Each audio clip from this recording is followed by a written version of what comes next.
एक दिन एक सियर किसी गांव से गुजर रहा था। गांव में उस दिन हाट बाजार लगा हुआ था। सियर जब हाट से गुजरा तो वहां उसे लोगों की बड़ी भीड़ दिखाई पड़ी। वे लोग जोर जोर से चिल्ला रहे थे और तालियां बजा रहे थे। कुतूहलवश सियर उस भीड़ की ओर चल पड़ा और उनके बीच में से झांक कर देखने लगा कि आखिर नजारा क्या है। उसने देखा कि वहां दो हट्टी कट्टी बकरियों के बीच लड़ाई हो रही है। लोग उन्हें भी देखकर चिल्ला रहे हैं। दोनों बकरियों के बीच चल रही लड़ाई जबरदस्त थी।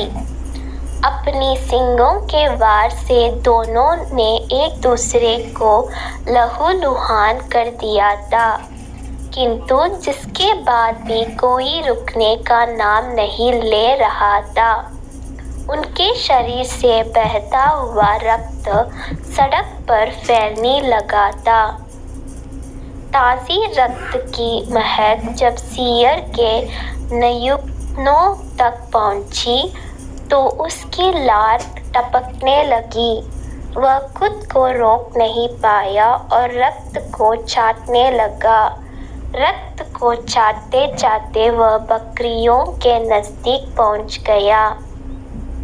उसके मुंह में बकरियों के रक्त का स्वाद लग चुका था। अब उसका लालच और बढ़ गया। उसने सोचा कि क्यों ना इस बकरियों को मारकर मैं अपनी पेट की ज्वाला शांत कर लूं। बस फिर क्या था, उसे हवा देखा ना था और टूट पड़ा बकरियों के ऊपर।